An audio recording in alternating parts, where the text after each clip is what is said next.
Ito mga boss, Ryan Garcia, sinabing July 25 ang laban niya kontra Teofimo Lopez.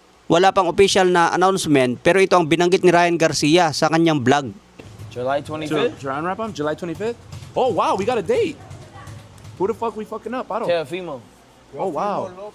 Bring him on. And mga boss, siguro ang ibig sabihin ni Ryan Garcia dyan, target niya ang laban sa July 25 at tinatarget si Teofimo Lopez. Kaya abangan natin ang announcement kung si Lopez na ba talaga ang kalaban ni Ryan Garcia.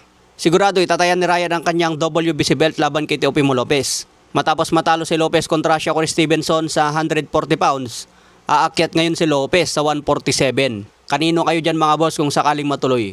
Sa iba pang balita, nagharap na rin si Deontay Wilder at Derek Chisora. Sa press con nila mga boss, nangako ang dalawa na matatapos sa knockout. April 4 ang laban nila sa London. Kanino kayo dyan mga boss? Malakas si Deontay Wilder. Kapag tumama yan ng solid, siguradong bubulagta.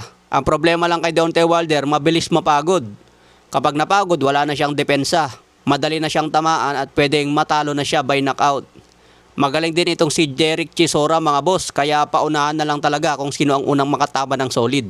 Tingin ko kakayanin din naman ni Derek Chisora tumagal eh. Wag lang siya mapuruan dahil bubulagta. Kilala si Deontay Wilder na knockout puncher. Kahit may mga talo na yan, malakas pa rin ang kamao. Sa iba pang balita, laban naman ni Tyson Fury April 11 kontra Makpyunov. Nangako rin ang kalaban ni Tyson Fury na papatulugin siya.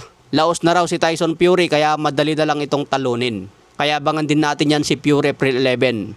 Sa ibang banda, laban naman po ni Marlon Tapales. Ayon kay Jason Casimero, mananalo daw dyan si Tapales by knockout. Kung sakaling umabot man yan sa decision, mananalo pa rin daw si Tapales by decision. Wag lang daw pumabor kay Oguni ang laban. Dahil alam nyo na, nasa Japan ang laban mga boss. Maraming Pinoy boxing fans din ang nagsasabi na knockout ang panalong ito ni Marlon Tapales. Maliit lang ang porsyento na makakaligtas dyan si Oguni. Hindi rin kasi outboxer si Oguni mga boss, sumasabayan ng suntukan. Kapag naging aggressive si Marlon Tapales, posibleng mapuruan niya si Oguni. Pero may lakas din si Oguni mga boss. Paano kung siya naman ang nakatama ng solid? Tatamaan niya sa body shot si Marlon Tapales at tumiklop. Kaya marami din ang pwedeng mangyari. Mas mataas nga lang ang porsyento na manalo dyan si Tapales by knockout. Sa iba pang balita, handa na rin si Mark Magnifico Magsayo ngayong April 5. Tiwala si Mark Magsayo na maipanalo niya ang unang laban sa lightweight division. Magpapakitang gilas siya under ng Zuffa Boxing. Hindi pwedeng matalo dito si Magsayo mga boss dahil ito ang debut niya kay Dana White. Kailangan makita ni Dana White ang kanyang galing. Kaya dapat patulugin niya itong kalaban mga boss. Maganda naman ang kondisyon ni Magsayo dahil disiplinadong boksingero.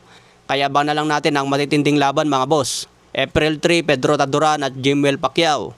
April 4, Deontay Wilder versus Derek Chisora. April 5, Mark Magnifico Magsayo.